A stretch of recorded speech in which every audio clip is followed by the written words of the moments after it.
y catedrático en la Universidad de Santiago de Compostela desde el año 1981 hasta el año 2011.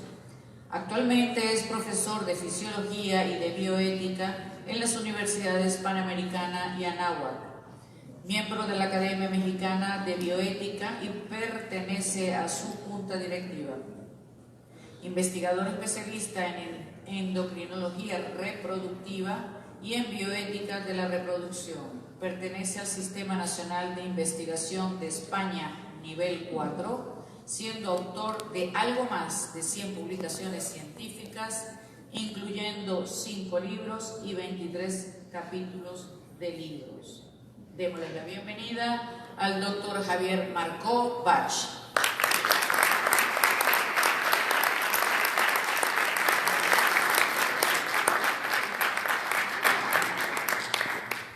Pues muchas gracias por la invitación, especialmente en esta ciudad tan luchadora por la vida. Entonces, bueno, esta conferencia va a verse, bueno, vamos a enseguida hechos científicos sobre qué es el embrión y lo que el embrión hace en la madre, la comunicación materna del fetal. Bien, pues para no perder tiempo empezamos ya. Y la introducción, ahí tenemos la imagen de un aborto espontáneo de un niño en Inglaterra con 12 semanas y 5 días, que ocurrió en 2014. Los padres subieron la foto del niño, el abortado, como homenaje a él, un aborto espontáneo, entonces simplemente no viable. Un dilema bioético de gran actualidad en este momento es cuándo es el inicio de la vida, porque eso va a tener pues repercusiones en la bioética, en el actuar de las personas. Es básico resolverlo con datos científicos, no con ideas abstractas, y si los datos científicos demuestran que es un ser humano en estado embrionario, en una de las fases de la vida, su valor es como de cualquier ser humano.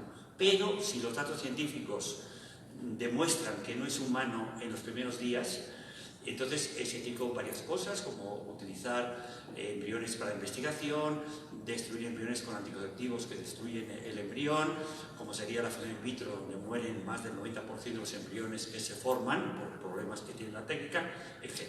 Entonces hay que verlo desde el punto de vista científico y eso nos dará pues, lo que es ético o no es ético según las dos posibilidades que tiene. La historia de la medicina, el cuidado del niño y del feto, pues ha estado presente con primero la ginecobstetricia y más recientemente con la ciencia de la perinatología. Son las dos ciencias que se dedican al tema de esto. La fecundación in vitro ha producido muchos cambios en embriología, utilizando embriones humanos. Como es una técnica que tiene baja probabilidad de éxito, han intentado mejorar pues la probabilidad de éxito de que nazca un niño formado en el laboratorio. Que el gran problema, el que tiene... se desconectó con la luz, creo.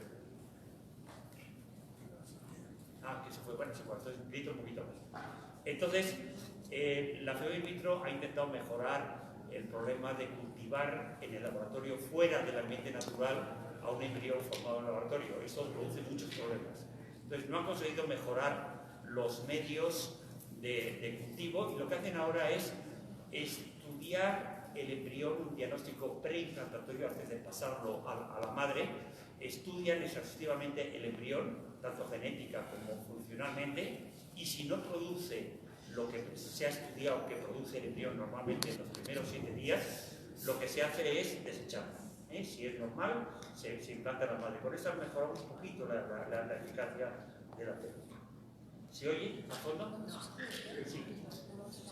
Bien, entonces, antes, hace 10 años, se creía que la primera semana del desarrollo del embrión eran células que se dividían todas iguales y simétricas.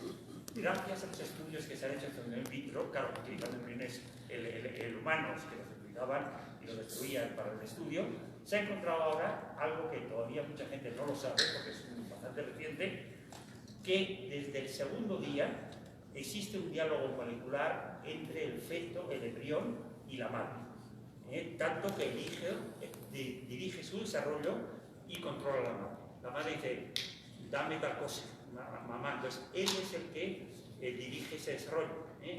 son mandones los niños ya desde el segundo día de vida. Dicen, mamá, dame esto porque necesito tal cosa. Es lo que vamos a ver fundamentalmente, esa comunicación y cómo el hijo, a través de productos que él produce, controla a la madre en su desarrollo. Toda madre que está embarazada se da cuenta, antes de que haya prueba de embarazo, de que algo está cambiando. Y es el hijo que le está diciendo esto. Entonces, bien, la fecundación es un proceso que dura 24 horas. No es la entrada del espermatozoide en el óvulo, es el inicio de la fecundación.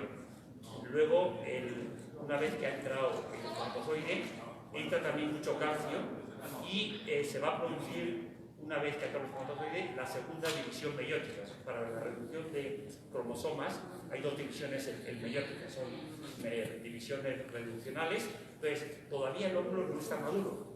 Una vez que ha entrado el espermatozoide, acaba de producirse una segunda división y va a acabar la maduración final del óvulo. Tarda de 12 a 14 horas.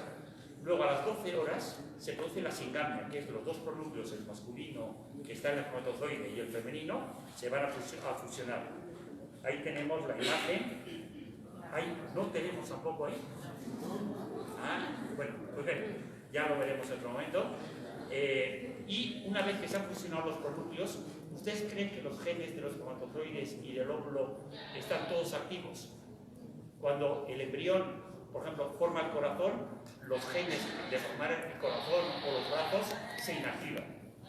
¿Para qué tenemos los genes activos? Entonces, los espermatozoides y los óvulos no tienen todos los genes activos. Vienen del organismo de la persona, del adulto, y tienen muchos genes inactivos. El óvulo tiene una enzima que es desmetilasa. Corta metilos de los genes, que es la zona promotora, tienen metilos que bloquean los genes. En el momento en que la desmetilasa que tiene el óvulo va eliminando esos metilos, los genes se activan. Entonces, eso tarda, después de la unión de los dos pronúcleos, el femenino y el femenino, 12 horas más en formarse un genoma prácticamente todo activo. O sea, la fecundación dura 12 horas en que se fusionen los pronúcleos, más 12 horas en que se forme un conjunto de genes todos activos, o la mayoría de genes activos. Bien. Vamos a ver 9 hechos científicos sobre el cigoto y el embrión en los primeros días. En la ciencia saben el método científico lo primero que es observación. Observas algo, hay tal cáncer. Me parece que puede ser este virus la causa del cáncer. Entonces, observas algo y me parece que hay relación entre este virus y el cáncer del papiloma, bueno, el papiloma humano y el cáncer del cuello uterino. Bien, la siguiente fase sería, pues, la hipótesis.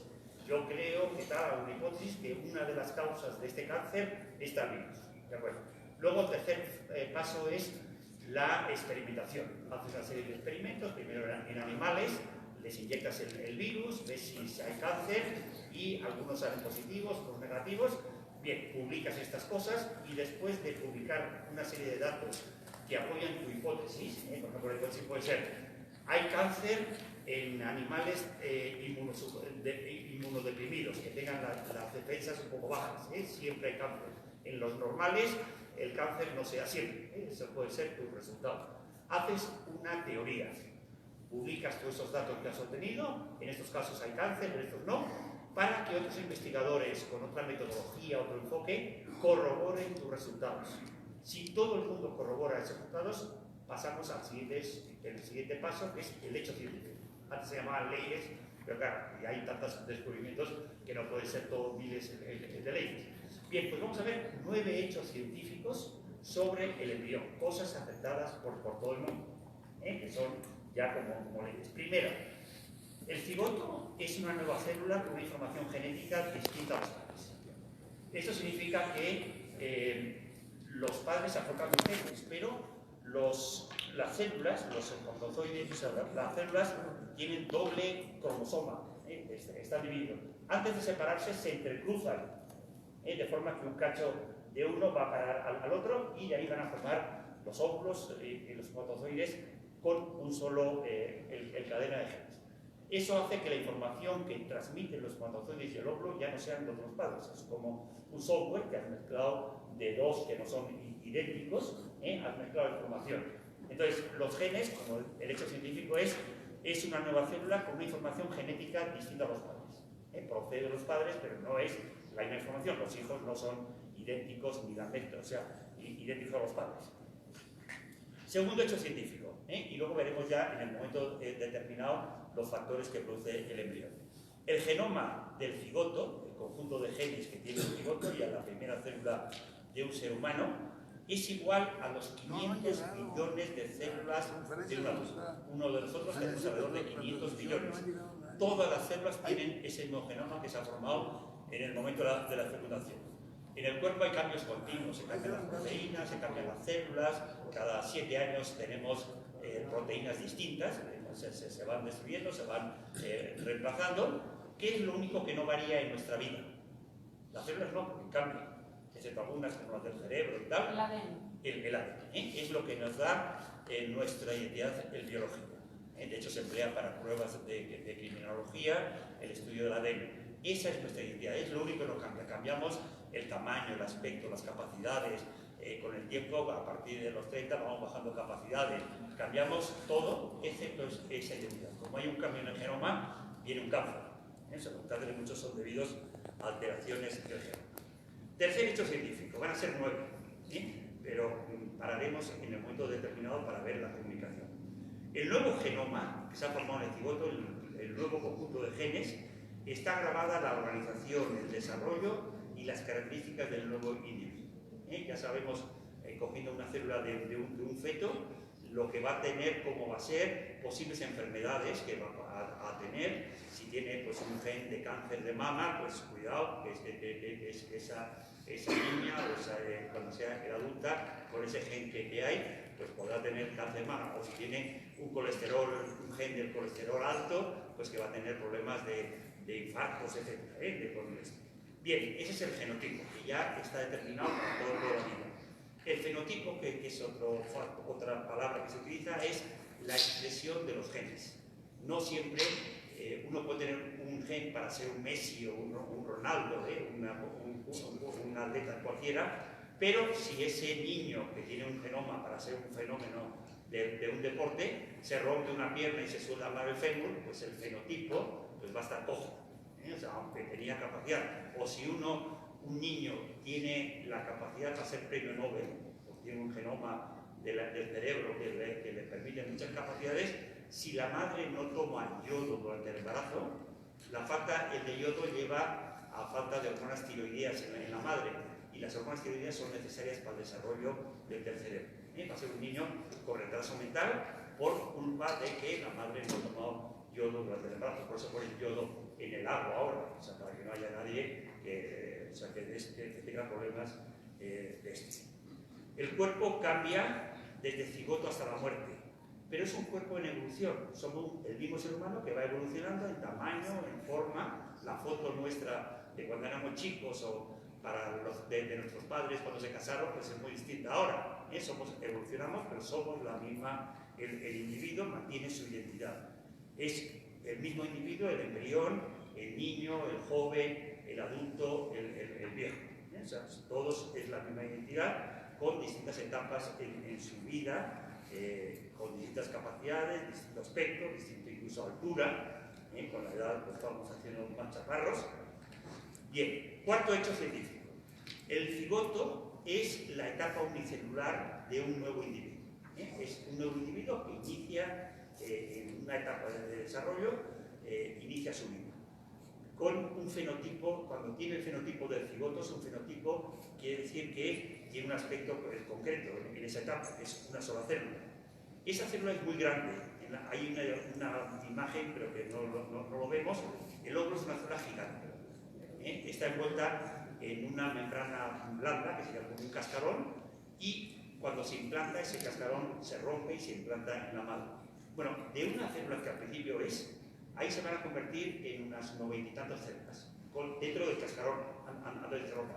92 células normales. Imagínense, son como 92 células todas en una célula gigante que tiene una maquinaria para activar todo el genoma, etc. Cuando se hace clonación, se utiliza un óvulo que le quitas el núcleo con los genes, porque el óvulo es el que tiene la maquinaria para desarrollar una vida.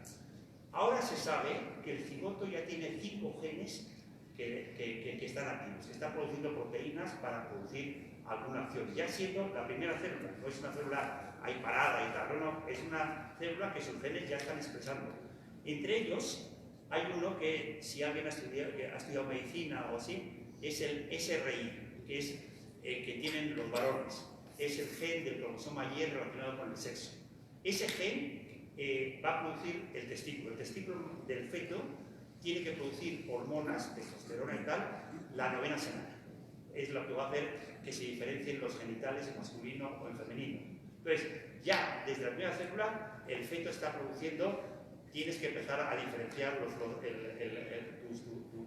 testículo. Entonces, ya desde la primera célula está activo haciendo acciones en el concreto.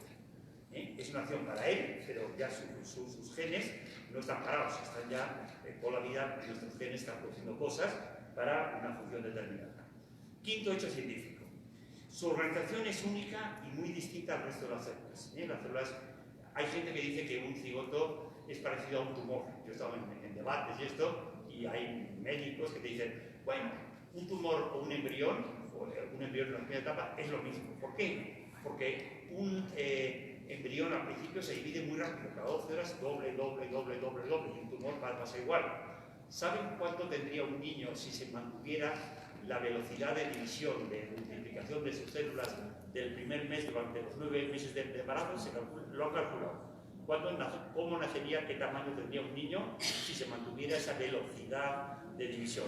Nacería, ahí no lo tengo aquí, pero son 84 kilos en el parto y 2 metros. Afortunadamente, después de un mes que ya se ha formado la obra negra, el embrión baja su velocidad de división. ¿No? Claro, sería imposible un nacimiento. Pero, entonces dice, es como un tumor. Un tumor también vive en nuestro organismo sin ser rechazado. Y el feto, o el embrión, es un ser que está distinto a nosotros, que no es rechazado, muy parecido a un tumor. También los tumores a veces se activan genes que no son propiamente, que estaban bloqueados, o un tumor, el de hígado. A veces los tumores tienen pelos, porque se han activado los genes, el de pelo, que en el hígado no tiene que haber pelos, es propio del cuero, de la piel. Pero a veces se activan. Bueno, pues también en el embrión se activan genes y tal, y entonces se diferencia el tejido. Dicen, es malo, algunos dicen, destruir un tumor.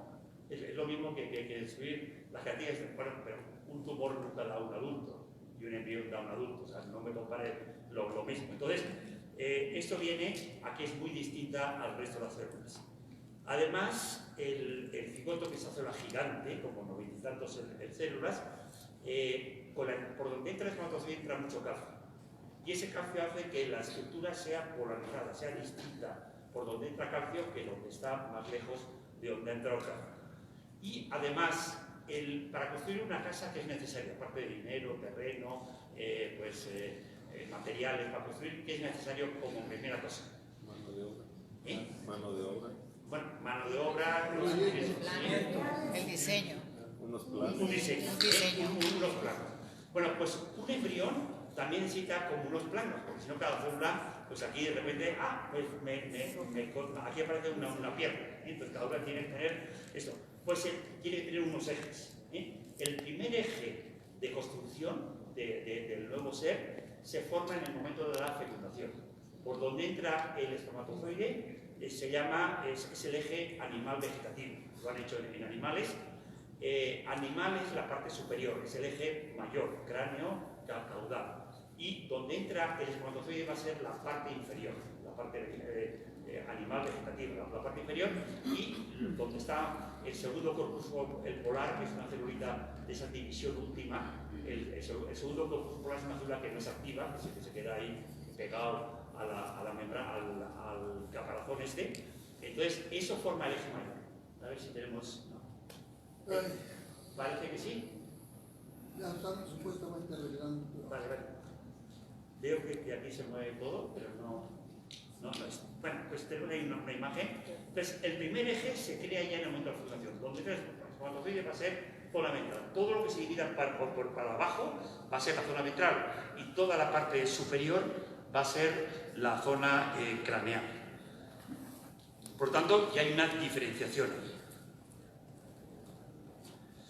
Bien. La primera división, cuando el cigoto se divide en dos, dan dos células distintas.